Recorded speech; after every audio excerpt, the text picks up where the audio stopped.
அருட்பெரும் ஜோதி அருட்பெரும் ஜோதி தனிப்பெருங்கருணை அருட்பெரும் ஜோதி அருட்பெரும் ஜோதி அருட்பெரும் ஜோதி தனிப்பெருங்கருணை அருட்பெரும் ஜோதி.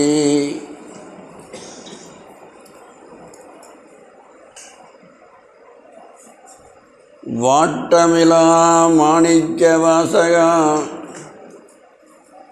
நின் வாசகத்தை கேட்டபொழுது அங்கிருந்த கீழ்ப்பறவை சாதிகளும் வேட்டமுறும், பொல்லா விலங்குகளும் விஞ்ஞான நாட்டமுறும் எனில் இங்கு நான் அடைதல் வியப்பென்றே. வாட்டமிலா மாணிக்க வாசகா, நின் வாசகத்தை கேட்டபொழுது அங்கிருந்த கீழ்ப்பறவை சாதிகளும் வேட்டமுறும், பொல்லா விலங்குகளும் விஞ்ஞான நாட்டமுறும் எனில் இங்கு நான் அடைதல் வியப்பென்றே. ஓம் பெரியோர்களே, எல்லாம் அல்ல அருட்பெருஞ்சோதி ஆண்டவருடைய தனிப்பெரும் கருணையினாலே கற்பனை களஞ்சியம் துரைமங்கலம் சிவபிரகாச சுவாமிக்கு அந்த பேர். கற்பனை களஞ்சியம்னா அவர் தான். அவர் மாற யாரும் பாட முடியாது. ஆனால் பாடல்கள்லாம் எளிமையாக இருக்காது. தமிழ் படிச்சிருக்கணும், தமிழோட இலக்கணம் படிச்சிருக்கணும். ரெண்டும் படித்தா தான் அவருடைய பாட்டை புரிஞ்சு கொள்ள முடியும். இப்போது கண்ணதாசன் பாடுறாரு, படித்ததினால் அறிவு பெற்றோர் 1000 உண்டு. இது இலக்கண பிழை. இலக்கண பிழைன்னா படித்தவனுக்கு தான் தெரியும். எல்லாரும் படிச்சுட்டு தான் இருக்கிறாங்க. படித்ததினால் அறிவு பெற்றோர் 1000 உண்டு, பாடம் படிக்காத மேதைகளும் பாரினில் உண்டு. இந்த இரண்டடியுமே இலக்கண பிழை உள்ளது. காணி நிலம் வேண்டும்னு பாரதியார் ஒரு பாட்டு பாடுறாருல்ல, அங்கே கத்துங்குயிலோசை சற்றே வந்து என் காதில் விழ வேண்டும். இது இலக்கண பிழை. இலக்கணம் படித்தவனுக்கு தான் இது என்ன பிழைன்னு தெரியும். தமிழ் படித்தவனுக்கு தெரியாது. தமிழ் படித்தவன் எல்லாரும் படிச்சுக்கலாம். ஆனால் இதில் என்ன இலக்கணத்தில் பிள்ளை இருக்குது, இலக்கணம் படிச்சிருந்தது. அந்த இலக்கணத்துக்கு மேலே இன்னொன்று இருக்குது, தர்க்கம்னு. அதுவும் படித்தா தான் முழுமையாக கண்டுபிடிக்க முடியும். கண்ணதாசன் பாடுறது அதுக்கு இலக்கணத்தில் ஒரு அமைதி சொல்லிக்கிறாங்க, வழுவமதின்னு. கவியிலே இப்படி சில குற்றங்கள் வரும், அதையெல்லாம் வழுவமதியாக கொள்ளணும்னு சொல்லிக்கிறாங்க. அதாவது உண்டுன்னு சொல்லிடக்கூடாது. படித்ததினால் அறிவு பெற்றோர் 1000 உள்ளார் அப்படின்னு உயர்திணையில் சொல்லியிருக்கணும். அகிர்ணையில் வருது. உண்டுன்னா அகிரிணை. அப்புறம் மாணிக்கவாசகர் பாடுறாரு, குவின பூங்குயில் குவின கோழி குறுகுகள் எம்பின எம்பின சங்கம் ஓவினதாரகை ஒளியொளி உதயத்து. கூவின பூங்குயில் கூவின கோழின்னு பாடுறாரு மாணிக்கவாசகர். பாரதியார் என்ன பாடுறாரு, கத்துங்குயிலோசை சற்றே வந்து என் காதில் விழ வேண்டும். குயில் கத்துமா?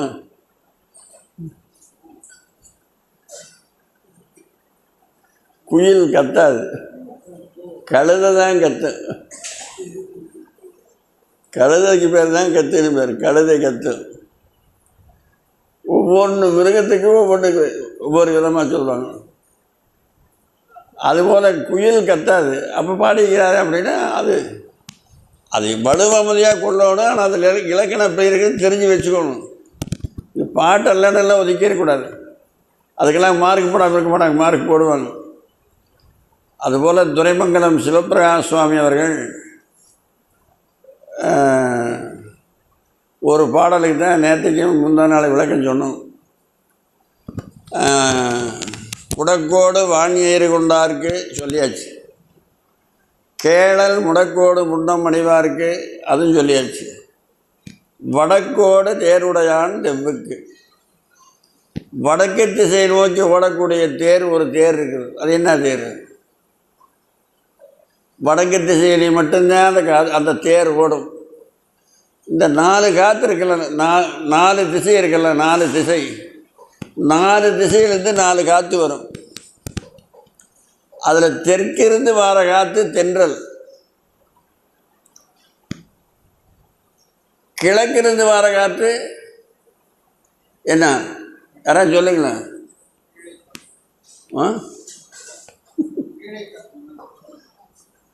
கொண்டல். கொண்டல். மேற்கிருந்து வர காற்று, அதான் மழைக்கே பேர் வச்சுக்கிறாங்க, கோடை மழைன்னு. கோடை. வடக்கிருந்து வீசுகிற காற்று வாடை. வடக்கிருந்து வீசுறது வாடை, மேற்கிருந்து வாசுறது கோடை, கிழக்கிருந்து வீசுறது கொண்டல், தெற்கிருந்து வீசுறது தென்றல்.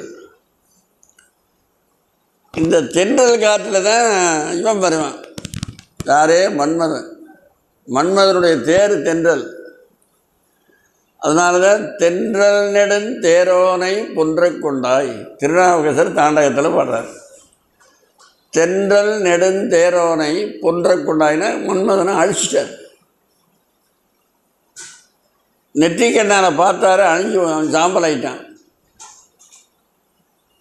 பக்கத்தில் தான் நின்றுட்டு அழைகிறார் ரதி, அவளும் சேர்ந்து சாம்பல் அறிக்கணும். சிவபெருமான் முப்புறத்தை இழைச்சார். முப்புறத்தை தங்கம், வெள்ளி, இரும்பு, இந்த 3 நாளையும் ஆன கோட்டை, 3 கோட்டை. தங்கத்தால் ஒன்று, வெள்ளியால் ஒன்று, இரும்பால் ஒன்று, 3 கோட்டை. 3 அசுரர்கள் இருக்கிறாங்க. அசுரர்கள் அவனை என்ன செய்வாங்கன்னா, இங்கேருந்து ஒரு ஊருக்கு போவாங்க, அப்படியே பறந்து போகும் அந்த கோட்டை. பறந்து போய் அந்த ஊர் மேலே இறங்கும், அப்படியே அந்த ஊர் பூரா நசுங்கி போயிடும். அவ்வளோ பெரிய கோட்டை. ஒரு கோட்டைன்னா அந்த ஒரு கோட்டை 500 ஏக்கர் இருக்குது. 500 ஏக்கர். அவ்வளோ பெரிய இரும்பு கோட்டை பேர் ஊர் மேலே நிறைய ஊர் ஆகுமா? அப்படியே அழிஞ்சு போயிடும், அப்படியே கசங்கி போயிடும், எல்லாம் ஒன்று இருக்காதுங்க. அந்த முப்புறத்தை அழிச்சார் சிவபெருமான். அழிச்சார்னா அந்த ஊரை மட்டுமே எரிச்சார், ஊருக்குள்ளே வீட்டுக்குள்ளே இருக்கிறவனும் அழிக்கலை. இது நம்மளால் முடியுமா? எங்கள் ஒருத்தன் வீட்டுக்குள்ளே இருக்கிறான், இந்த பக்கத்தில் கள்ளக்குறிச்சிக்கிட்ட ஒரு ஊர் சோமண்டார் குடின்னு, அதுக்கு பக்கத்தில் வண்ணஞ்சூர்னு ஒரு ஊர். அந்த ஊரில் 7 பேர் ஒரு வீட்டுக்குள்ளே வச்சு எரிச்சிட்டான். 7 பேர் வீட்டில் தூங்கிட்டு இருக்கிற போது போய் நெருப்பு வச்சு விட்டான். 7 பேர் வெந்து போனாங்க. காலையை போய் பார்த்தா எலும்பு கூட தான் கிடக்கு. அது மாதிரி சிவபெருமான் முப்புறத்தை அழிச்சார், புறத்தத்தை அழிச்சார், வீட்டுக்குள்ளே இருக்கிறவன்னு நினைக்கல. கருணை பாருங்க அவர். அந்த 3 பேரையும் வாங்கடாப்பானை கூட்டிகிட்டு வந்து 2 பேரை ரெண்டு பக்கம் காவலுக்கு நிறுத்திட்டார். கோயிலுக்குள்ளே போகிறப்போ 2 பேர் நிற்கிறானுக்கு பாரு. அவன் தான் அவன் 2 பேரையும் நீங்கள் பானை பார்ப்பீங்க, ஆனால் அவன் என்ன சொல்கிறான்னு நீங்கள் கவனிக்க மாட்டேங்க. ஒருத்தன் இப்படி நீட்டிகிட்டு இருப்பான், இப்படி. ஒருத்தன் இப்படி நீட்டிகிட்டு இருப்பான். அதுக்கு என்ன அர்த்தம்னா, இந்த உலகத்தில் கடவுள் ஒருவர் தான் உண்மையானவர், வேறு ஒன்று அதை தவிர வேறு ஒன்றும் இல்லைங்கிற இவன் ஒன்றை காட்டுறான். அதை தவிர வேறு ஒன்றும் இல்லைங்கிற இவன். இந்த எண்ணத்தோடு நீ உள்ளே போடா. அப்புறம் ஒருத்தர் மத்தளம் கொண்டுற வச்சுட்டார். மத்தளம் கொண்டுறக்கு பூஜை ஆகும்போது மத்தளம் கொண்டுறக்கு. அதுபோல் சிவபெருமானும் இப்போ ராமர் போர் செஞ்சாருன்னா, ராவணன், கும்பகர்ணன் அத்தனை பேரையும் அடித்து கொண்டு போட்டார். அப்படியே ரணகளம், மிக மோசம். அதுலேயே அந்த சுந்தரகாண்டம்னு ஒரு காண்டம் இருக்குது. அதில் அப்படியே ஆஞ்சநேயர் பூரா நெருப்பை வச்சு விட்டுறார். இலங்காபுரி பூரா அப்படியே நெருப்பு பற்றி எரியும் இலங்கை பூரா. ஒரு அம்மாவுக்கு 3 குழந்தை. ஒரு குழந்தை இடுப்பில் வச்சுருக்கிறான், ஒரு குழந்தைய கையை பிடிச்சிட்டு வருது, ஒரு குழந்தை வயிற்றுக்குள்ளுது. இந்த 3 குழந்தையோடைய அந்த அம்மா தீ வருது ஓடுறான். போய் கடலில் விழுந்துடலாம்னு ஓடுறான். அங்கே போனால் கடல் அப்படியே அது எத்தனையோ டிகிரின்னு சொல்லுவாங்களே, அந்த அளவுக்கு இங்கே இருக்கிற நெருப்பெல்லாம் போய் விழுந்து தண்ணியாக நிற்கி. நெருப்பு தான் நிற்கிது கடலில், தண்ணி காணும்.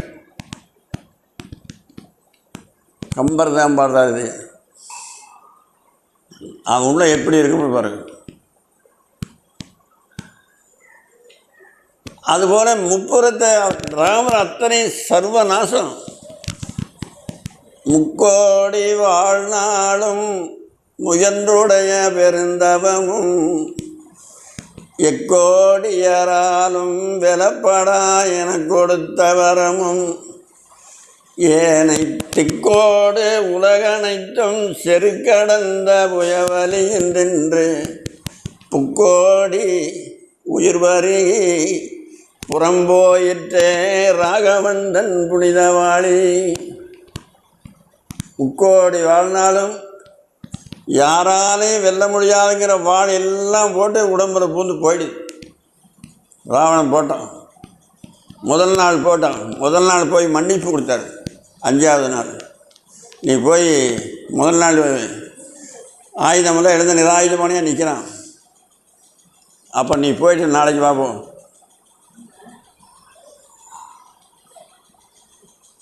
போருக்கு அமைந்த மாருதம் பூளையாயின கண்டனை போருக்கு நாளை போய் இன்று வா என நல்கினான்.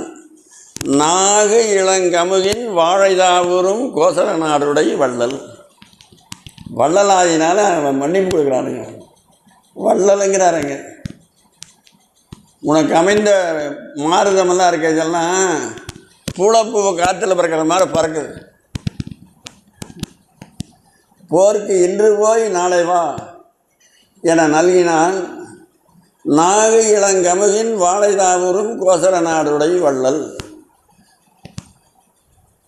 கம்பனை தவிர இந்த இடத்துலலாம் வேறு யார் இந்த மாதிரி பாட முடியாது. எல்லா ஆயுதத்தையும் இழந்து நிராயுதபாணியாக போகிறான். போகிற போதே அங்கே சொல்லிட்டு வந்தான், 1000 பெண்கள் 1000 பெண்கள் பூரண கும்பத்தை ஏந்திட்டு நில்லுங்க. நான் யாரை பார்க்குறேனோ அவன் என் கூட வரணும். அத்தனை பேர் நிற்கிறாங்க. எப்படி போகிறான் தெரியுமா? மாதிரம் எவையும் நோக்கான். மாதிரம்னா திசைன்னு அர்த்தம். திசை, எந்த திசையும் பார்க்கல. மாதிரம் எவையும் நோக்கான் வளநகர் நோக்கான். வளமையான நகரம் அதை பார்க்கல. வளநகர் நோக்கான் வந்த காதலர் தம்மை நோக்கான். கடல் பெருஞ்சேனை நோக்கான் தாதவிழ் குந்தல் மாதர் தனித்தனி நோக்க தான் அப்புதலம் என்னும் நங்கை தன்னையே நோக்கி புக்கான். இந்த பூமாதேவியே பார்த்துட்டு போனான். வெக்கமாக போச்சு. யாரை பார்ப்பாங்களோன்னு அத்தனை பேர் எதிர்பார்க்குறாங்க. அவனுக்கு என்ன வெக்கம் வந்தது? வானுலகத்தில் உள்ளவனெல்லாம் இன்றைக்கி என்னை பார்த்து சிரிப்பான். தேவர்கள் பூரா சிரிப்பாங்களே, அதுக்காக நான் வெக்கப்படல. வான் நகும் மண்ணுலகத்தில் உள்ளவனெல்லாம் என்னை பார்த்து சிரிப்பான், அதுக்காகவும் நான் வெக்கப்படல. நான் யாரை பார்த்து சிரித்தனோ அவனெல்லாம் சிரிப்பான், அதுக்காகவும் நான் வெக்கப்படல. அப்புறம் எதுக்கிட்ட வெக்கப்படுறேன்? வான் நகும் மண்ணும் நகும் நெடுவயிரத் தோளான் நான் நகு பகைவரெல்லாம் நகுவர் என்று அதற்கு நானான். அப்புறம் எதுக்கு வைக்கப்படுறேன்? அந்த சீதை என்னை பார்த்து சிரிப்பாளே, அவ என்னை பார்த்து சிரிப்பாளே. வேல்நக நெடுங்கண் செவ்வாய் மெல்லியல் மிதலை வந்த ஜானகி நகவலென்றே நாணத்தால் சாம்புகின்றான். சாம்புதல்னா வாடுதல்னு அர்த்தம். அதுபோல் 4 திசையில் தெற்கே திசையிலேருந்து காற்று, என்ன காற்று? தென்றல் காற்று. அந்த தென்றலத்தை தேரானுடையவன் மன்மதன். மன்மதன் சிவபெருமானுக்கு ஜென்ம பகை. உயிர்களுக்கு ஆசையில்லாமல் ஆக்கிறது சிவனுடைய வேலை, ஆசையை மூட்டுறது அவன் வேலை. நெருப்பை பற்ற வைக்கிறது சிவபெருமான் வேலை, நெருப்பை மூட்டுறது அவன் வேலை. ஜென்ம பகை அவன். அதனால தான் அவன் அழிச்சு போட்டார். அவனுக்கு காமன்னு பேர். காமன்னு என்ன? இந்தியாவுக்கு ஒரு காமன், அமெரிக்காவுக்கு ஒரு காமன், ஜப்பானுக்கு ஒரு மன்மதன் எல்லாம் கிடையாது. எல்லா நாட்டுக்கும் ஒரே காமன் தான். காமன்னா பொதுன்னு அர்த்தம். எல்லா நாட்டிலையும் வெவ்வேறு கடவுள் இருக்கிறாங்க. ஆனால் மன்மதனை மட்டும் எல்லா நாட்டுக்கும் ஒரே கடவுள். அதனால் அவனுக்கு காமன்னே பேர் வச்சுட்டாங்க. இந்த பாட்டில் இது கொஞ்சம் இலக்கணம் புரிஞ்சவங்களுக்கு புரியும், இல்லைன்னா நாங்கள் சொல்லிடுறோம், தெரிஞ்சு வச்சுங்க. இதில் என்னன்னா, இந்த பாட்டை கொண்டு ஊட்டி பொருள் கொள்ளுதல்னு ஒரு முறை இருக்குது இலக்கணத்தில். கொண்டு ஊட்டி பொருள் கொள்ளுதல்னு அது எப்படி சொல்லணும்னா, இந்த 3 அடி இருக்கல, 3 அடி. குடக்கோடு வாங்கியேறு கொண்டார்க்குன்னு ஒரு அடி. அப்புறம் கேணல் முடக்கோடு முன்னம் முடக்கோடு முன்னம் அணிவார்க்குன்னு ஒரு அடி. வடக்கோடு தேருடையாண்டுக்கு இந்த 3 அடி ஞாபகம் வச்சுக்கணும். அப்புறம் அடுத்து அவர் ஒரு வார்த்தை கொடுத்தாருன்னா, அவர் குருநாதர் ஊருடையான்னு. ஊர் உடை ஆண் அப்படி அதை பிரிக்கணும். ஊர் உடை ஆண் 3 வார்த்தையே பிரிக்கணும் அதையே. அப்புறம் இவர் என்ன பண்ணார், கடைசி கடையில் தில்லை அதல் மேற்கொள்ளல் என்னும் உலகுன்னு முடித்தார். தில்லை அதல் மேற்கொள்ளல். தில்லைனா ஊர், அதல்னா தோல், மேற்கொள்ளல்னா காளை மாடு முடித்தார். இது என்ன செய்யணும்னா, குடக்கோடு வாணியேறு கொண்டாருக்கு ஊர் தில்லை, இப்படி அர்த்தம் பார்க்கணும்.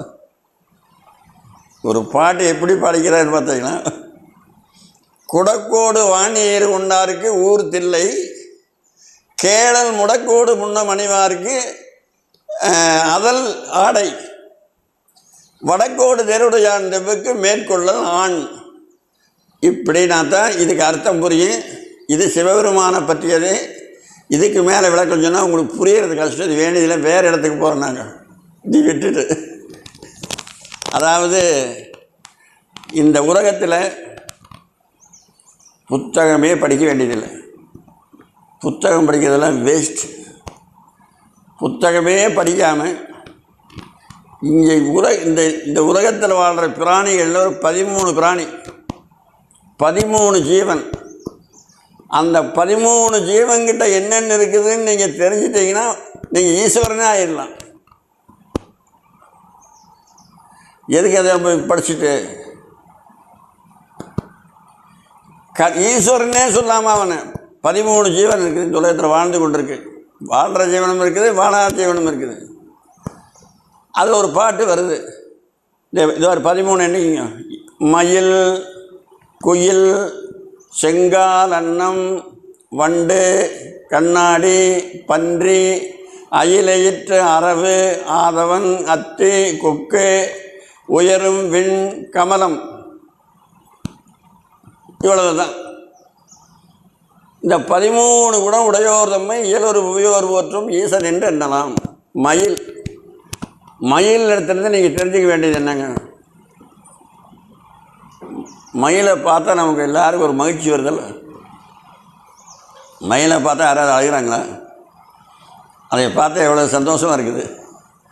அந்த மாதிரி உங்களை பார்த்தா மற்றவங்க ஆசைப்படணும். அந்த மாதிரி நம்முடைய இந்த அம்மா பேர் என்ன, கஸ்தூரி. கஸ்தூரி, அதுக்கு பின்னால் ஒரு அம்மா, இந்த அம்மா, இவெல்லாம் நெற்றி நிறைய திருநீர் பூசிக்கிறாங்க பாரு. இந்த சரஸ்வதி, அலமேலு எல்லாமே திருநீர் பூசிக்கிறாங்க. பார்த்தா ஒரு மற்றவனுக்கு ஒரு கவர்ச்சி உண்டாகும், மேலே ஒரு விருப்பம் வரணும். இவனை பார்த்தாடே பார்த்து பரவாயில்லையே, இது ஒரு கெட்ட சகுனமாக போச்சு, இவனை பார்த்துட்டு போகிறோமேனு சொல்லி நினைக்கக்கூடாது. இவனை பார்த்துட்டு போனால் காரியம் நடக்கும். சில பேர் வந்தால் கெட்ட சகுனம், அது ஆகவே ஆகாது. அதனால் மயில் கெட்ட சகுனம் இல்லை, நல்ல சகுனம், முருகப்பெருமானுடைய வாகனம். அடுத்து தேசிய பறவை. இந்திய அரசாங்கத்தில் நீ ஒரு ஆளுன்னு உலகத்துக்கு தெரியணும். நம்முடைய இந்தியார்கள்லாம் அது இந்தியாவில் ஒரு ஒரு ஒரு உறுப்பினர் ஆகிடுதெல்லாம், தேசிய பறவைன்னு வச்சுக்கிறனெல்லாம். அதுபோல் நீ அதை ஒரு குறிப்பிடத்தக்க ஆளாக மாறிடணும்.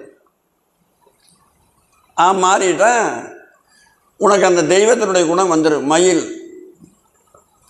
அது அடுத்தது குயில். குயில் என்ன செய்யும்னா, அப்போ தானே சொன்னான் கத்தும் குயிலோசைன்னு. குயில் இனிமையாக பாடும், பேசுங்க, இனிமையாக பாடும். அங்கே கத்தும் குயிலோசை சற்றே வந்தன் காதின் விழ வேண்டும் பாடுறாரெல்லாம். இனிமையாக பேச தெரியணும் உனக்கு. இனிமையாக பேச தெரியாதனால தான் பீமன் கீழே விழுந்தான்னு நாங்கள் ஒரு நாள் சொன்னோம். மகாபாரதத்தில் பஞ்சபாண்டவர் வைகுண்டம் போகிற போது இனிமையாக பேச தெரியாது, அதனால தான் கீழே விழுந்தான்.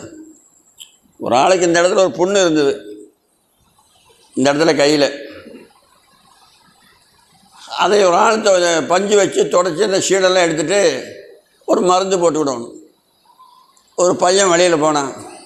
டேய் எவடா அப்படின்னாரு. வந்தான். இந்த புண்ணுக்கு தான் தொடச்சி மருந்து போடு. இன்னொரு தரம் சொன்னீங்கன்னா அடைச்சி சென்னியில் அரைஞ்சிடுவேன். என்ன நான் தான் கொஞ்சம் சீடெல்லாம் துடைக்கிறாளா, அதுக்கு வேற ஆளைப்பார் அப்படின்ட்டு போயிட்டான். இன்னொரு பையன் போனான். தம்பி இங்கே வாப்பா, நானே உன் வீட்டுக்கு வரலாம்னு நினச்சேன், நீ வந்துட்ட, பரவாயில்ல. நான் நினச்சது கும்பிட போனதையும் குறுக்க வந்தாப்புலாச்சு, நீ சுகமாக இருப்பா அப்படின்னாரு. அப்புறம் அவன் என்ன சொல்கிறான், தாத்தா ஏதாவது ஒரு வேலை இருந்தால் சொல்லுங்க, நான் அவனுக்கு செஞ்சுட்டு போகிறேன். இவர் ஒன்றும் வேலை செய்ய சொல்ல, அவனாக செய்கிறேங்கிறான். இந்த புண்ணை கொஞ்சம் தொடச்சி பஞ்சு போட்டால் பரவாயில்ல. அதுக்கு என்ன தினம் மாறினங்க, நான் 3 நேரம் வந்து போடுறேங்கிறான். அவன் உதைக்கிறான்னா இவன் போடுறேங்கிறானையா. இனிமையாக பேச தெரியணும், இங்கிதமாக பேச தெரியணும். அதுபோல் இன்னொரு ரகசியம் இருக்குது குயில்கிட்ட. என்ன குயில்னா, குயில் தனியாக கூடு கட்டி குஞ்சு பொறிக்காதுங்க. காக்கா கூட்டில் கொண்டு குஞ்சை வச்சுட்டு வந்துடும். காக்கா கூட்டில் வச்சுட்டு காக்கா தான் குஞ்சு பொறிக்கும். அந்த காக்கா கூட்டில் அந்த குஞ்சு வளரும். அந்த காக்கா இல்லாத நேரத்தில் இந்த குயில் குஞ்சு பறந்து பழகும். இந்த காக்காய் வர்ற நேரத்தில் அந்த குஞ்சு இது தானாக பறந்து போகிற நிலை வர வரைக்கும் அந்த குஞ்சு கத்தாதுங்க. கத்துன்னு அடையாளம் கண்டுக்கும். கத்துன்னு அடையாளம் கண்டுபிடிச்சி கொண்டு போடும். அது வரைக்கும் அந்த குஞ்சு கத்தாமல் வாயை மூடிட்டுருக்கு. நீயாக தனியாக போய் உன்னுடைய வாழ்க்கையை உருவாக்கி கொள்ள வரைக்கும் வாயை மூடிட்டுறா. நீ பேசாமல் நீ தனியாக போய் உன்னால் வாழ்க்கை நடத்த முடியும் அப்படிங்கிற திறமை வந்த பிறகு அப்புறம் பேசு. இதை கற்றுக்கூடாதான் மனுஷன். கடைசியாக போகிற அன்னைக்கு கத்திட்டு போகும். அந்த காக்காய் உன்னை எங்கே கண்டாலும் உன்னை விடமாட்டேன் பாரு. என்னைக்கு பார்த்தாலும் குயிலை காக்கா துரத்து. அதுதான் அமைதியாக இருந்து காரியத்தை முடிக்கிட்டு பாருங்கள். வெளிப்படாமல் வாயை மூடிட்டு இருந்து பாருங்கள். பேசாத விட பேசாமல் இருக்கிறதே நல்லது. மௌனம் பரம ஔஷதம்னு ஒரு மந்திரம் இருக்குது. எல்லாத்துக்கும் மௌனம். தன்னுடைய தானாக பறந்து போகிறது இடை வரைக்கும் வாயை மூடிட்டு தான். இதை விட வேறு என்னங்க வேணும்? பல இடத்துல வாயை மூடிட்டு இருந்தாவே நம்மளை பெரிய ஆளுன்னு நினச்சிக்கோங்க. வாயை திறந்தா தான் இவங்ககிட்ட ஒன்றும் இல்லைன்னு நினைப்பாங்க. வாயை திறந்தால் இவங்ககிட்ட ஒரு சரக்கு கிடையாது, இவங்க ஒரு குப்பை. நாங்கள் ஒரு பள்ளிக்கூடத்துக்கு பேச போனோம். பள்ளிக்கூடத்துக்கு +2 பள்ளிக்கூடம். அப்புறம் நாங்கள் போய் உட்காண்டோம், எல்லா வாத்தியாரும் வந்து உட்காந்தாங்க. ஒரு தமிழாசிரியர் முதல்ல வந்தார். இந்த பாத கமலம்னு என்னங்கன்னு கேட்டார். எங்களுக்கு உடனே தூக்கி வாரி போட்டுடுது. என்னடா இவனெல்லாம் தமிழாசிரியர்னு சொல்லி கொடுத்து எந்த பிள்ளை படித்து என்ன பண்ணுறது? பாதகமெல்லாம் என்னென்னு தெரியலன்னு ஒரு ஆள் கேட்குறாங்கன்னா, ஒரு +2 பள்ளிக்கூடத்தில் அவன் தமிழாசிரியர்னு சொல்லி கொடுத்து எந்த பிள்ளை படித்து கரையேற போகுது பாருங்களேன். இதுக்கு போகிறதுக்கிட்ட கேட்கலாமா? எங்களுக்கு சிரிப்பு தாங்க முடியல. இதெல்லாம் இதையும் போய் கேட்குறாரு ஒரு தமிழாசிரியர் அப்படின்னு நினச்சி கேட்கல. இந்த மதுரையில் மன்னர் கல்லூரின்னு ஒரு கல்லூரி இருக்குது, மன்னர் கல்லூரின்னு. நாங்கள் அங்கே சொற்பொழிவு போன சீனிவாசன் ஒருத்தர் இந்த தமிழ்துறை தலைவராக இருந்தார். அவர் எங்களை கூப்பிட்டார். தஞ்சாவூர் ஒரு வீடு திரைப்படாக போய் அங்கே பேசினா, அங்கே எங்கள் பேச கேட்டு எங்கள் கல்லூரியில் வந்து ஒரு நாளைக்கு பேசுங்க. அறக்கட்டளை பேச்சு, சில பேர் அறக்கட்டளை வச்சுருப்பாங்க, அதில் பேச போயிருந்தோம். அப்புறம் நாங்கள் போகிற போது அந்த போர்டு என்ன போட்டுக்குன்னு தெரியாது. வண்டிக்கு பின்னால் தான் நாங்கள் படுத்துக்கிறோம். தலை இப்படி இருக்கிறதாச்சே, வண்டி இப்படி போகணும்னா இப்படி இருக்குமாச்சேங்க தலை. முன்னால் என்ன எழுதி போடுன்னு தெரியாது. முடிச்சுட்டு வெளியே வரபோது அந்த போர்டு எழுதி போட்டிருந்தது. அதில் மன்னர் கல்லூரி ஆண் இருபாலருக்கும் இடம் உண்டுன்னு அதில் எழுதிடுது, இருபாலருக்கும் இடம் உண்டுன்னு. அப்புறம் நாங்கள் இங்கே வந்து அவருக்கு ஃபோன் பண்ணோம். ஐயா, தவறு எங்கேயோ நடக்கலாம், கல்லூரியிலேயே தவறு செஞ்சால் எப்படிங்க அது நியாயம்? அது எந்த விதத்தில் நியாயம்? போர்டு எழுதி போட்டிருக்கீங்களேங்க, எப்படி எழுதி போட்டிருக்கீங்க அப்படின்னு கேட்டோம். என்னங்க சாமி அப்படின்னாரு. இருபாலருக்கு இடையுண்டுன்னா 2 குழந்தைகளுக்கு இடையுமுக்கு தானே அர்த்தம். இருபாலருக்குன்னா என்னங்க அர்த்தம்? 2 குழந்தைக்கு இடம் கிடைக்கும் தானே அர்த்தம். ஆண்பால் பெண்பால்னு இருக்கல்ல, இருபாலாருக்கும் இடம் உண்டுன்னு இருக்கணும். இருபாலாருக்கும் இடம் உண்டுன்னு போட்டிருந்தா கரெக்டு. இது உடனே இப்போவே மாற்றிடுறப்போ அப்படி உடனே மாற்றிட்டாங்க. அது ஒரு சின்ன இலக்கண பிழை தான், அது எவ்வளோ பெரிய தவறு வாங்கி கொடுக்குது பார்த்தீங்களா? அதுபோல் நம்முடைய ஒரு காரியத்தை சாதிக்க வேணால் நம்ம மௌனமாக இருந்தும் பழகணும், பேசியும் பழகணும். இனிமையாக பேசியும் பழகணுங்கிறது குயில் காரணம். மௌனமாக இருந்து பழகுங்கிற காரணம் குயில் குஞ்சு போல மௌனமாக இருந்து மௌனமாக இடத்துல பேசு. திருவள்ளுவரே சொல்கிறார், தூங்க வேண்டிய இடத்துல தூங்கு, தூங்காமல் செய்ய வேண்டிய இடத்துல தூங்காதுன்னு சொல்கிறாருல்ல. தூங்குக தூங்கி செய்யற்க, தூங்கற்க தூங்காது செய்யும் வினை. பேச வேண்டிய இடத்துல பேசணும், பேசக்கூடாத இடத்துல பேசக்கூடாது. அப்போ தான் அதுக்கு நியாயம் உண்டு. அதுபோல் மயில் குயில், அப்புறம் செங்கால் அன்னம். அன்னப்பட்சி என்ன செய்யணும்? இப்போ அன்னப்பட்சியை அந்த காலத்தில் கட்டின வீடு இருக்குதுல, அந்த காலத்தில் கட்டின வீடு, பழங்காலத்தில் கட்டின வீட்டில் நிலவுக்கு மேலே போட்டிருப்பாங்க பொம்மை. அன்னப்பட்சி பொம்மை போட்டு தான் அருகால்படி வைப்பாங்க. அன்னத்தை அதில் தான் பார்க்கலாம். இப்போ எங்கேயும் அன்னம் இருக்குதே தெரியல. எங்கேயோ மானசரோவில் இருக்குதுன்னு சொல்கிறாங்க, இருக்குது என்னமாதிரின்னு தெரியல. அன்னப்பட்சி அது என்ன செய்யணும்னா, தண்ணியும் பாலையும் கலந்து வச்சிங்கன்னா பாலையை மட்டும் குடிச்சுக்கும். ஏன்னா நம்ம பரிசோதனமாகறதுக்கு அதுதான் வழி. நான் பாலை குடிச்சுக்கணும், தண்ணி பூரா அப்படியே நிற்கும். கலந்து வச்சா அதை பரஞ்சோதி முனிவர் திருவிளையாடல் புராணத்தில் அவையடக்கத்தில் சொல்கிறார். நீர் விரித்து அன்னம் உண்ணும் தூய தேம்பால் போல் கொள்க சுந்தரன் சரிதன் தன்னை. அவையடக்கத்தில் நீர் விரித்து அன்னம் உண்ணும் தூய தேம்பால் போல் கொள்க.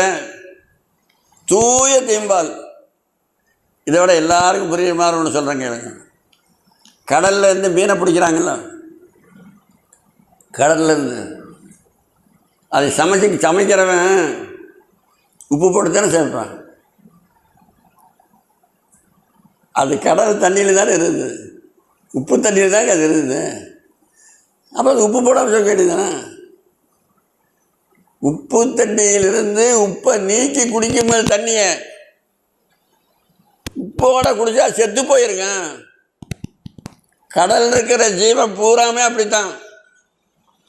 உப்பை பிரித்து குடிக்கக்கூடிய ஆற்றல் அதுக்கெல்லாம் இருக்கு. தண்ணியே குடிக்காம தான் செத்து போயிடும்ல. அப்போ அங்கே இருக்கிற தண்ணி குடிச்சுதான் ஆகணும். இப்போது நம்ம மூக்கு இருக்கிறாங்க, மூக்கு, இந்த மூக்கில் பிராணவாயு மட்டும்தான் உள்ளே போகும்.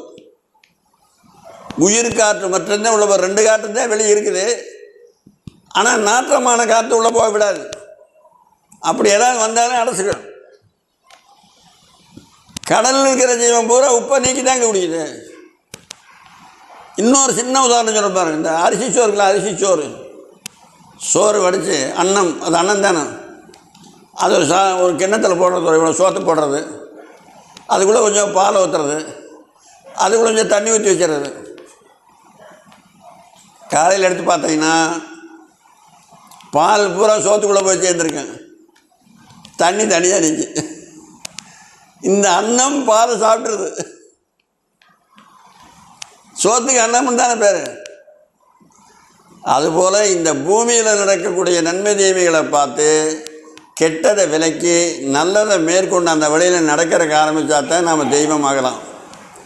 சென்ற இடத்தால் செலவிடாது தீது ஒரியி நன்றின்பால் உய்ப்பது அறிவு, நன்றின்பால் உய்ப்பது அன்னம், நன்றின்பால் உய்ப்பது அறிவு அப்படின்னு திருவள்ளுவரே சொல்கிறார். மனம் போன வழியில் விடாத, எது நல்லது எது கெட்டதுன்னு தெரிஞ்சு 2ம் கலந்தே இருக்கும். அதை கத்திரிக்காய் வாங்க போகிறாங்க சந்தைக்கு, சுத்த கத்திரிக்காயாக வாங்கிட்டு வராங்க, அதை பிரித்து வாங்க தெரியுதில்ல. இதை விட இன்னொன்று பாருங்கள், மண்ணு சட்டி வாங்க போவாங்க. அந்த காலத்தில் மண்ணு சட்டி, அது எந்த இடத்துல வெடிச்சுக்குதுன்னே தெரியாது. ஆனால் வச்சு இப்படிம்பாங்க. இப்படின்னா ஓசையில் தெரிஞ்சு கண்டுபிடிச்சிருவாங்க அவங்க. இது வெடிச்சிருக்குது, இது வெடிக்காமல் இருக்குது கண்டுபிடிச்சிருவாங்க. அதுபோல் இந்த உலகத்தில் நன்மை தீமை 2ம் கலந்தே இருக்கும். அது தீமை தான் அதிகமாக இருக்குது. அந்த காலத்துலேயே அசோகர்கள் 60 கோடி, இது 30 கோடி, 33, அது 66. அன்னைக்கே பஞ்சபாண்டவர் காலத்துலேயே 100, இது 5. பஞ்சவட காலத்தையே அப்படி ஆகி போச்சு. அதுக்கு முன்ன காலத்தில் தான் 66, 33 இருந்தது. அதுபோல் மயில், குயில், செங்கால் அன்னம், அன்னத்தை பற்றி தெரிஞ்சுட்டிங்களா? அன்னத்துக்கிட்ட இதை நீர் பிரித்த அன்னம்ங்கிறது. மயில், குயில், செங்கால் அன்னம், வண்டுனா தேனின்னு பேர். இந்த வீட்டி இல்லை, வீட்டிக்கு மலம் எது சந்தனம் எதுன்னு தெரியாது. வீட்டி மலத்தில் தான் உட்காரும், மலத்தை தான் விரும்பும். அப்போ யாரே ஒரு பாடல் பாடுறான், ஈ தலைக்குறை கமலத்தை நாடுமால். தலைக்குறை கமலம்னு என்ன? தமிழில் 3 குறை இருக்குது, தலைக்குறை, இடைக்குறை, கடைக்குறைன்னு. தலைக்குறைனா முதல் எழுத்து இல்லாதது. இங்கே திட்டக்குடின்னு ஒரு ஊருக்கு தான், அது வசிட்டர் தவம் செஞ்ச இடம். வதிட்டக்குடின்னு தான் அதுக்கு பேர். வா எடுத்துட்டாங்க, வா எடுத்தோடனே திட்டக்குடி ஆகி போச்சு, வதிட்டக்குடி. இப்போ சட்டையில் பொத்தான் போடுறீங்கல்ல, பொத்தான், அதுக்கு இடையில ரூ போடணும். பொருத்துதல் 2ஐயும் பொறுத்துதுங்க அது, அதனால் பொறுத்தான்னு பேர்.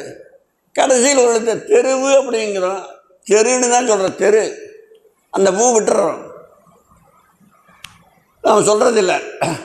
அதுபோல் கமலம்ங்கிற சொல்ல காய் எடுத்துருக்கோம். கமலம்ங்கிற சொல்ல காய் எடுத்துட்டா மலமாகும். அதைத்தான் அவையா சொல்கிறா, ஈ தலைக்குறை கமலத்தை நாடுமால். ஈ தலைக்குறை கமலத்தை தான் தேடிட்டு போகும். வேறு மலர் வண்டை, அது இருக்கிற தேனி, அந்த வண்டை என்ன செய்யும்னா கூண்டுலேருந்து புறப்படும். 25 மைல் 30 மைல் போகும் தேன் எடுக்கிறதுக்கு. போகிற வழியில் மலம் கிடக்கு, பிணம் கிடக்கு, காக்கா செத்து கிடக்கு, நாய் செத்து கிடக்கு, நரி செத்து கிடக்கு. அதில் எல்லாம் உட்காரவே உட்காராது. கூண்டை புறப்பட்டால் நேராக மலரில் தான் உட்காரு, மலர்லேருந்து புறப்பட்டால் நேராக கூண்டு தான் உட்காரு. பாயிண்ட் டு பாயிண்ட் பஸ்ஸில் போடுறானுல. இப்போ நம்மக்கிட்ட ஒரு பாயிண்ட் இருக்கு, நம்மக்கிட்ட நீங்கள் பரிசோதனையே பண்ணி பாருங்க. லைட்டை பூரா அமைச்சிருக்கோம், ஒரு லைட்டு வேண்டியதில்லை. சோத்தை சாப்பிட்டு பாருங்கள், கரெக்டாக பாயிண்ட் டு பாயிண்ட்டு.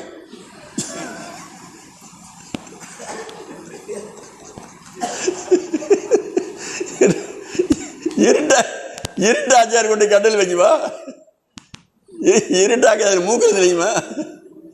இருட்டில் மூக்கில் வைக்கிறேன் வைப்பேனா? எந்த இருட்டாக இருந்தாலும் கரெக்டாக வாயில் ஒன்று வைப்பேன். இது பாயிண்ட் டு பாயிண்ட், மாறவே மாறாது.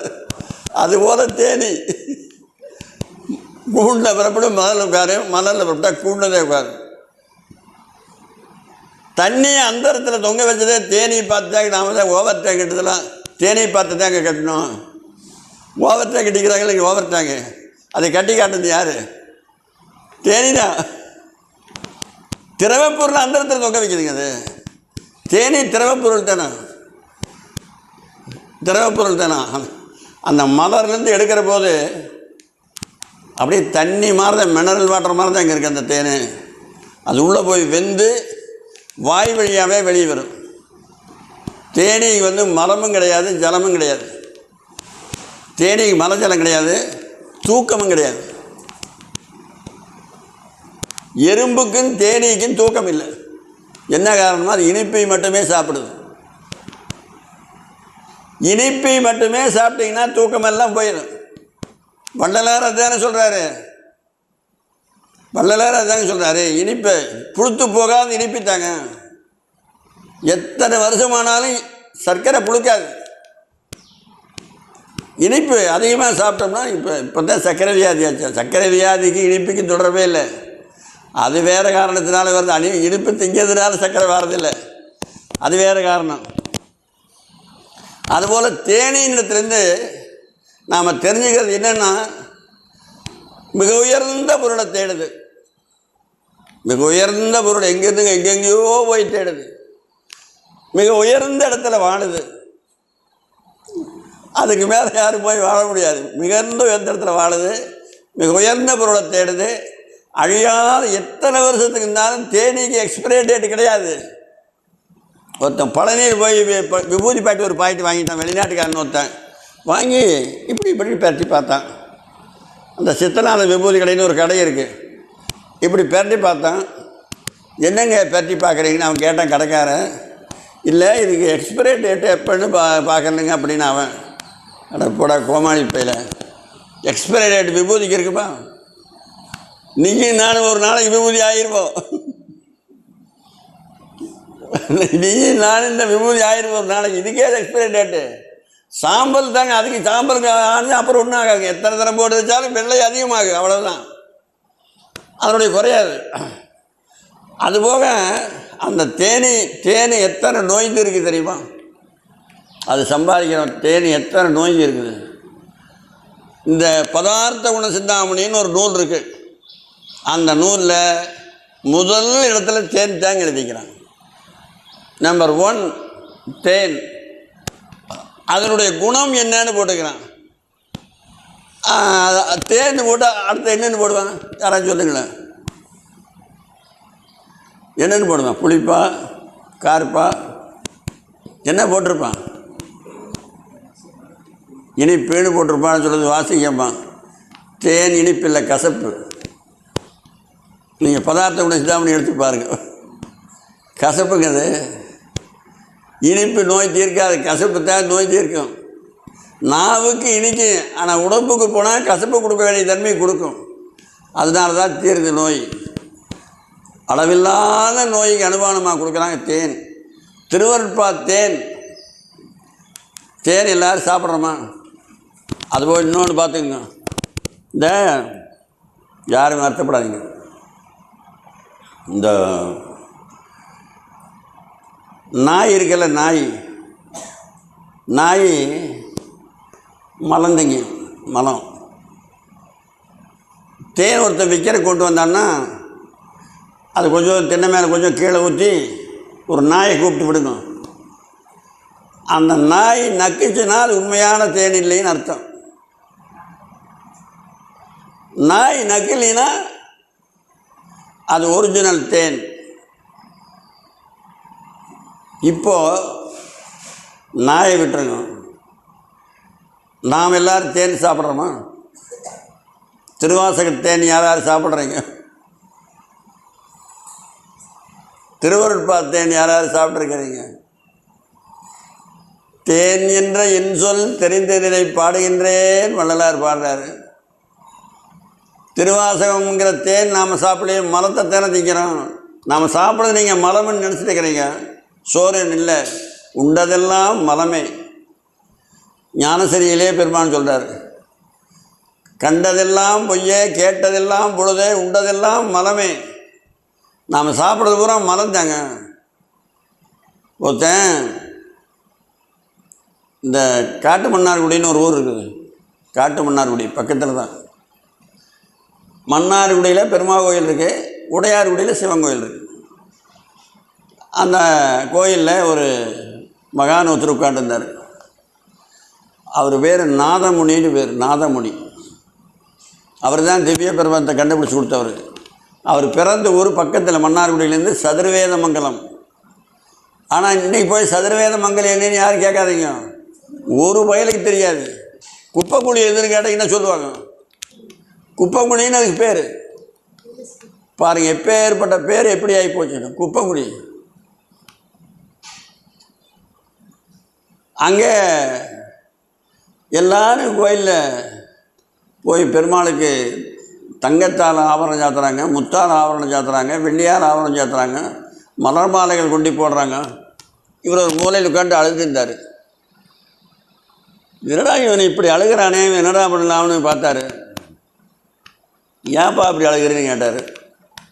எல்லோரும் மலர் மாலையும் மாணிக்க மாலையும் வைர மாலையும் முத்து மாலையும் கொண்டாந்து போடுறாங்க. நான் என்கிட்ட ஒன்றும் இல்லையே, நான் பரதேசி பயிலாச்சே, நான் தெருவில் சோறு வாங்கி தின்னு தெரியினேன், உனக்கு நான் என்ன போடுறதுன்னு தெரியலையே அப்படின்னு.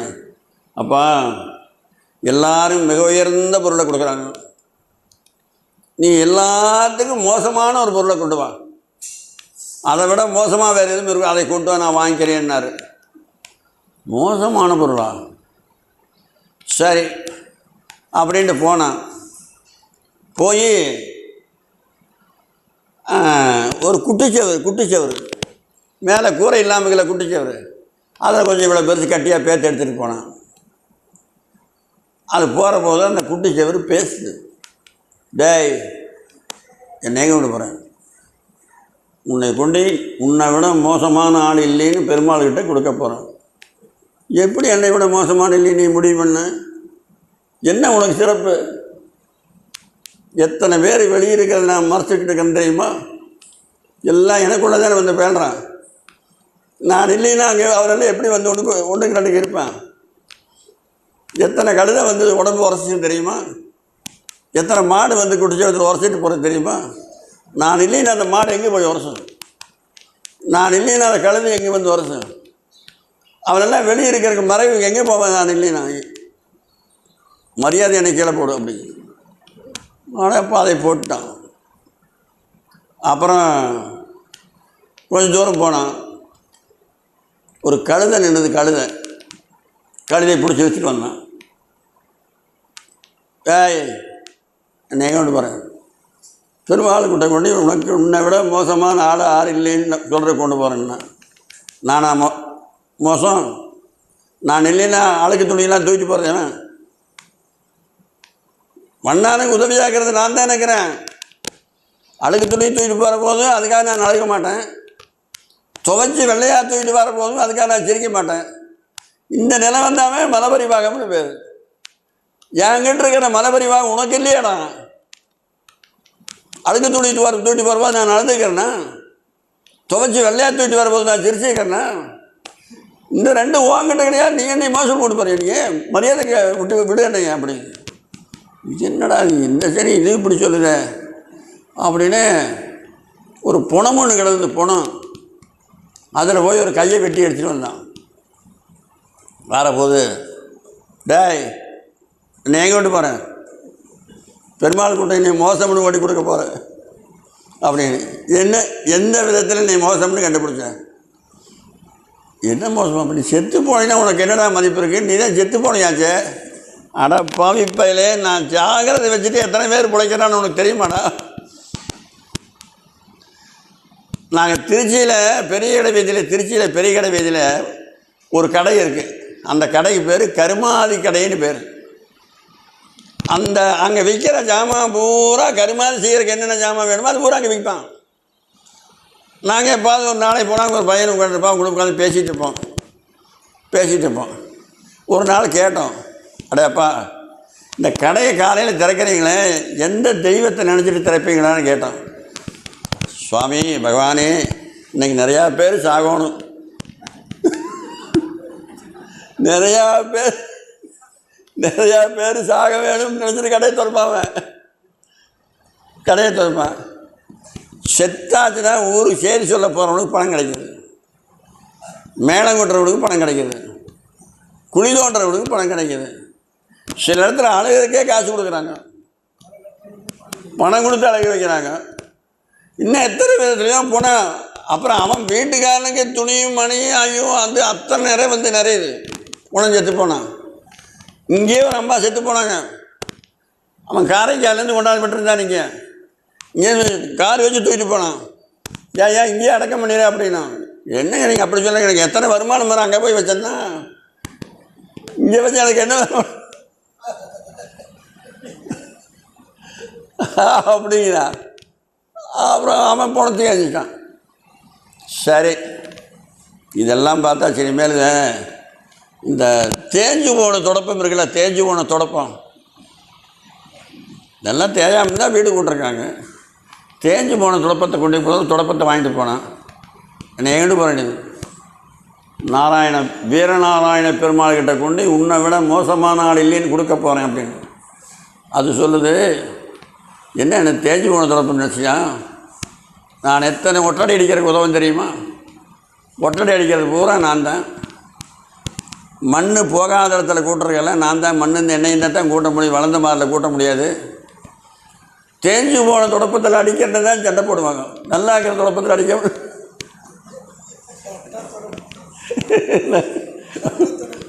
தேஞ்சு போன தொடப்பத்தில் அடிக்கிற மாதிரி சண்டை போடுவாங்க. யார் சண்டை போட்டாலும் நான் தான் போய் முன்னே நிற்பேன். நீ என்னை மோசம்ங்கிற அப்படியே அதை எரிஞ்சிட்டான். நான் போயிட்டு போது போ அப்படின்னு போய் மரம் ஒரு ஓடு ஒன்று எடுத்து அந்த நாற்றை நாறுது கரும்பம் எடுத்து அப்படியே மூக்கை மூடிட்டு அதை கொண்டு வந்தான். அது இது எல்லாம் போட்ட சுத்தத்தோட பெரிய சுத்தமாக போடுது.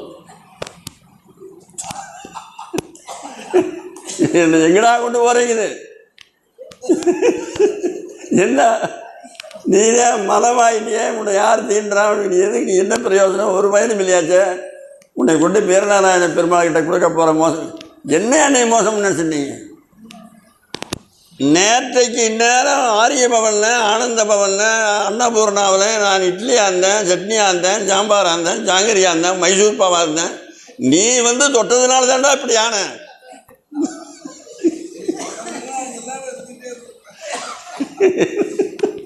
நீ தொடாமல் நான் தான்டா இப்படி ஆகிறேன் அப்படின்னுது. அதையும் எரிஞ்சிட்டான். அதுக்கு பிறகு அவர் போய், சுவாமி என்னை விட மோசமான ஆள் வேறு யாரும் இல்லை, நான் தான் உனக்கு காணிக்கை, என்னையே நீ காணிக்கை எடுத்துக்கோ, நான் தான் மோசமான ஆள் அப்படின்னு சொல்லி தன்னையே அவருக்கு கொடுத்துட்டார். அடியார்கள்லாம் உடல், பொருள், ஆவி மூணையும் ஆண்டவனுக்கு கொடுத்துருவாங்க. அதை நாம் நம்ம உடல் நினச்சிருக்க வரைக்கும் அது அங்கே போய் சேராது. இது இறைவன் கொடுத்துருக்கிறாரு அப்படின்னு நினச்சோம்னா அவர் ஆண்டவன் எடுத்துக்குவார். அதுபோல் தேன் கெடாத பொருள் நாம் உண்பதெல்லாம் மலமுன்னு நமக்கு தெரியறதில்லை. அதனால தான் வள்ளலார் சொல்கிறாரு, கண்டதெல்லாம் பொய்யே, கேட்டதெல்லாம் பழுதே, உண்டதெல்லாம் மலமே. நாம் மலத்தை தான் மலமாக இருக்கு முன்னே சாப்பிட்றதுனால உள்ளே போய்ட்டு அப்புறம் மலமாக வெளியே வருது. இந்த மலத்தை நாய் திங்கி, தேனை நாய் திங்காது. மிக உயர்ந்தது தேன். திருவாசகம் படிக்காதவையெல்லாம் என்னென்னு நினச்சி பாருங்க. நீங்கள் திருவாசக தேன் சாப்பிடாதவையெல்லாம் நாயை விட கேவலம். வள்ளலார் ஒரு பாட்டில் சொல்கிறாரு, கடையனாயினும் கடையனாயினே. ஒரே அடியில் எத்தனை நாய் வருது பாருங்க. ஒரு அடி தான், இதில் இத்தனை நாய் வருது. கடையனாயினும் கடையனாயினும் கடையனாயினும் கடையனாயினேனுங்கிறது. புலைவிலை கடையில் தலைகுனிந்து அலையும் சுணங்கன் அப்படிங்கிறாரு. கறிக்கடையில் கீழே அப்படியே மூக்கு துணியே மேலே தூக்கியே பார்க்காது, மேலே நிமிர்ந்தே பார்க்காத நாய் என்ன விழுகுதுன்னு பார்த்துட்டு இருக்கு. அந்த நாயை விட மோசம்ங்கிறாரு. அதுபோல் இந்த மயில், குயில், செங்காலன்னம், வண்டு, அதை தேடி போல் நல்லதையே தேடணும், நல்லதையே சம்பாதிக்கணும், அழியாத பொருளை சம்பாதிக்கணும். இனிப்பே சாப்பிட்டோம்னா நமக்கு மலம் கிடையாது, ஜலம் கிடையாது, தூக்கமே கிடையாது. தேனி இரும்பு தூங்கிறதே இல்லை. ஏன்? எறும்பு இனிப்பைத்தான் திங்கும்.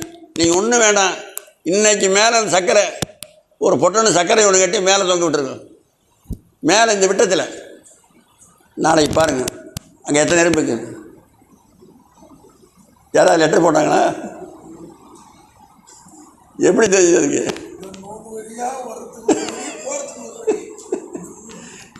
கண்டுபிடிச்சிருக்காது.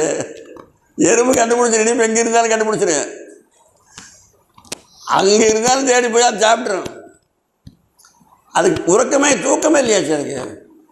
அது காரணம் இனிப்பு மட்டும்தான் சாப்பிடும், அது வேறு எதையும் போய் சாப்பிடாது.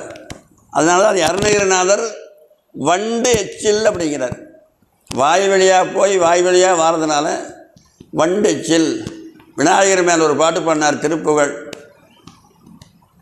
இக்கவரை நற்கணிகள் சர்க்கரை பருப்புடன்னை எல்பொறியவல் துவரை இளநீர். இக்குனா கரும்பு. விநாயகருக்கு என்னென்ன படைக்கணும்னு சொல்கிறாரு. இக்கவரை நற்கணிகள் சர்க்கரை பருப்புடன்னை எல்பொறியவல் துவரை இளநீர். வண்டெச்சில் இதான் தேனு. வண்டெச்சில், பயறு, அப்ப வகை, இடிப்பல் வகை, பழமூலம். இப்படி இன்னும் விநாயகருக்கு இன்னும் நிறைய சொல்கிறார். இது விநாயகர் மேலே அருணகிரிநாதர் பாடின பாட்டு. இந்த விநாயகரை கும்பிட்றவங்க இந்த பாட்டை கூட பாடம் பண்ணி வச்சுக்கலாம். இக்குன்னா கரும்பு. அதுபோல் வண்டு எச்சில்னு சொல்கிறாரு. இந்த வண்டுக்கு எல்லா குணமும், தேனிக்கு என்னென்ன குணம்னு நீங்கள் தெரிஞ்சுக்கணும். கூண்டுலேருந்து புறப்படும், மலரில் உட்காரும், இருக்கிற தேன் எடுக்கும். இன்னும் மலரில் இருக்கிற போதும் கூட அந்த மலர் மேலே உட்காராமல் தேன் எடுக்கும். அதை தெரிஞ்சுக்கணும். மலர் மேலே உட்கார்ந்தா மலர் விழுந்துடுதுன்னா நாளைக்கு தேன் வராது, பறந்துட்டே தேன் எடுத்துடும். அப்புறம் எடுக்கிற போது சுத்தமாக எடுத்துகிட்டு வராது, கொஞ்சம் விட்டுட்டு வரும். இருக்கிறத பூரா எடுத்துட்டா பூ காஞ்சி போயிடும். எடுத்துகிட்டு வந்து நமக்கு அது இருக்கிற சுறுசுறுப்புனா என்னமோ ஒரு பனித்துளி அளவு தாங்க அதில் இருக்குது. அந்த மலரில் தேன், அதில் தேன் அதிகமாக இருக்கிறது தாமரை பூ தான் அதிகமாக இருக்குது. தாமரையில் அந்த தாமரை மேலேயே தவளை படுத்துருக்குது, தேனை திங்கிதான். தண்டாவரையின் உடன் பிறந்தே தண்டே நுகரா மண்டோகம், வண்டோ கானகத்திட இருந்து வந்தே கமலம் அது உண்ணும். கானகத்தில் இருக்கிற வண்டு தேனை திங்கிது. அந்த தாமரை பூ மேலேயே படுத்திருக்கிற தவளை தேனை திங்க மாட்டேங்குது. தண்டாவரையின் உடன் பிறந்தே தண்டே நுகரா மண்டோகம்னா தவளை. வண்டோ கானகத்தில் இருந்து வந்தே கமலம் அது ஒன்றும். அதுபோல் இன்னொன்று தேனீயிடத்தில் தெரிஞ்சு கொள்ள வேண்டியது, ஒரு ஆண் ஒரு பெண், ஆண் ஈம் இருக்குது, பெண் ஈம் இருக்குது. அந்த ராணின்னு பேர் ஒரு தலைமையின் கீழே வாழும். அது நீங்கள் ஒரு 1,00,000 தேனி இருக்கும், அந்த ராணியை மட்டும் பிடிச்சிட்டு போயிட்டீங்கன்னா போதும், இந்த ஊர் அங்கே வந்துடும். இந்த வீட்டில் இருக்கிறதுக்கு அதெல்லாம் கிடையாது. ஒரு தலைவனுக்கு கீழே எங்கூடும். அதுக்கு தாங்க வாழ்க்கையில் வேறு, அதுக்கு தான் குடும்பத் தலைவன் வைக்கிறாங்க. இந்த அறநிலையம் இருக்குது, இதுக்கு ஒரு தலைவர் வைக்கிறாங்க. ஒரு சங்கம் ஏற்படுத்தினா அதுக்கு தலைவர் வைக்கிறாங்க. அந்த தேனி தாங்க தலைமையின் கீழே இயங்குது. அந்த ராணியை பிடிச்சிட்டு போயிட்டீங்க, எல்லா ஐயும் அங்கே வந்துடும். அடுத்து எல்லாயுமே தேன் சம்பாதிக்க போகாது. சில வீட்டில் வேலை செய்யும். இந்த கூண்டு கட்டணுமில்ல, அது தேன் கொண்டாந்து வைக்கிறதுக்கு இடம் பண்ணி வைக்கணுமில்ல, அந்த தேன் மெழுகுண்டாக்கி அதில் இருக்கிற தேனை தனியாக மிளகு தனியாக பிரித்து எடுத்து கூண்டு கட்டி வச்சுருக்க தேனை கொண்டாந்து உடனே அதில் ஊற்றிடும். தேன் மட்டுமே தனியாக அப்படியே இப்படி இந்த வடிவத்தில் இருக்கும். அது பூரா தேன் தான். அது வேலைக்காரையின்னு அது அங்கேயே அதை பறந்து போகாது, அது அங்கேயே இருக்கிறது. ஒரு வேலைக்கார ஆள், தேன் தேடுற ஆள், தனக்கு ஒரு தலைமை ராணி, ஒரு தலைமையின் கீழே இயங்கிறது, நல்லதை மட்டுமே தேடுறது, கெட்டதில் மறந்தும் கூட மனத்தில் போய் உட்காராது அந்த ஈ. அதனால தான் அந்த தேனீக்கு 51 திருவாசகத்தில் 51 தலைப்பு, அதில் ஒரு தலைப்பு தேனீக்கு. இதோட பேசுவார் என்னங்க வேணும். அந்த தலைப்புக்கு பேரே கோத்தும்பின்னு பேர். 51 தலைப்பு ஒரு தலைப்பு கொடுத்துருக்குறாங்களா. சரி, எல்லோரும் சுகமாக இருங்க. நாளைக்கு பார்ப்போம்.